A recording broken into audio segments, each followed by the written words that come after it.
बहैसियत रियासत एक बड़ा भाई पाकिस्तान को यहाँ पे ना छोटे भाई की सारी गलतियों कोताहियों को जो है वो अपने अंदर संभाल लेना चाहिए था। जो अगर ये इस तरीके से होता तो आज ये नौबत ही ना आती। तो जहाँ पे हमारे लोग बेचारे भी एक्सपोज होते हैं अपने महरूमियों की वजह से, और वहाँ पे कुछ शरपन पसंद अनासर जो है उनको एक्सपोज करते हैं। दूसरी तरफ रियासत पाकिस्तान भी उनको उस तरीके से इस मैटर को नहीं ले रही जिस तरीके से वो सॉलिड ग्राउंड्स पे उसको ले सकती थी और लेना चाहिए था।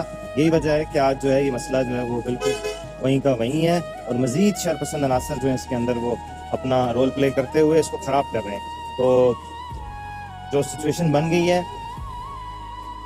इसको अल्लाह पाक ही जो है ना अपने फजल से ठीक करें। तो मैं अपने लोगों से गुजारिश करूँगा कि कोई भी चीज़ या कोई भी अपना मौक़िफ़ या नैरेटिव कभी वन साइडेड ना हुआ करें। Always listen to the both sides of the story and then decide कि क्या सही है क्या गलत है। अंधी तकलीफ और ब्लाइंड फॉलोशिप से जो है वो इज्तनाब करें, और यही जो है वो शऊर और आगाही की जो एक रिक्वायरमेंट है वो यही है। जज़ाकल्लाह।